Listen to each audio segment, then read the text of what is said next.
Well, the big, beautiful bill, it contains a number of provisions benefiting farmers and ranchers, two of which deal with agriculture real estate.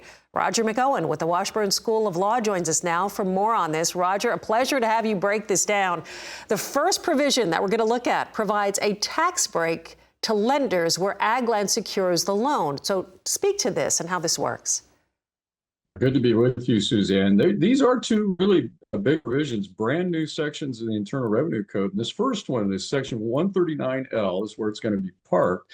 And that provides an exclusion from gross income for 25% of the interest that a qualified lender receives on a qualified real estate loan. And it's ag real estate. Ag real estate that is used to produce an ag commodity has to secure the loan. Do you have an example of how this plays out? Sure. Assume I'm a qualified lender, so I meet all the particularities of the statute, and I make let's say a $10 million loan, qualified real estate loan, to a large farm client, and I do it at 6% interest. So I don't have that much money sitting in my bank. So to fund the loan, I borrow $8 million from another bank at an interest rate of 4%. So I'm going to lend it out at 6. I'm going to borrow it at 4. I'm going to pay as that lender $320,000 in an annual interest payment on that $8 million I borrowed. I then get to deduct 75% of the interest expense incurred to fund the real estate loan, not 100% like I normally would, but I deduct 75%. So I get a $240,000 annual deduction, but I get to exclude $150,000 of the interest income that the farmer pays me from tax as the lender. So I'm giving up an $80,000 deduction to gain a $150,000 exclusion from my taxable income.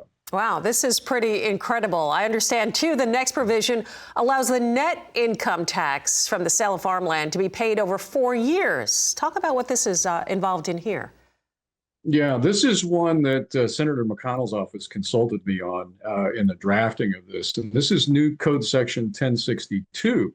And this allows the gain from the sale of farmland to be spread over 4 years. And it's called the net income tax liability, but think of it as the gain. And that gain has to derive from the sale or exchange of qualified farmland property. In other words, that's owned by a farmer, or excuse me, is sold to a qualified farmer. But both parties really here need to be farmers because the land has to have been used to produce an ag commodity, and you have to sell it to somebody that's going to farm it for the next 10 years. And in that event, then the seller can make an election on their tax return for the year of sale to pay the portion of the gain that is attributable to their net income tax liability for the year of that sale or exchange in 4 equal installments. So for the first year and then 3 consecutive years, instead of having to pay it all at once. All right, big benefits for that. Big elements taxpayers need to keep in mind, Roger, with this provision. Anything that they should be looking out for when they do this? Well, the big one here is that the property that's qualified for the provision has to be real property, land in the U.S., that the taxpayer has used for farming purposes to produce an ag commodity during substantially all of the previous 10 years before they have the sale or exchange. And here's a key point: to make sure that the buyer uses it as a farm, then the property at the time of sale has to be subjected to a covenant, a restriction, or some type of legally enforceable restriction that prohibits the use of the property other than a farm for farming purposes to produce an ag commodity for the next 10 years. So you got to meet that full 10-year period. So there are definitely parameters to use this. Roger, thank you. Always great to have you kind of decipher all of this information. It is a lot, and I'm sure it can be overwhelming for a lot of producers.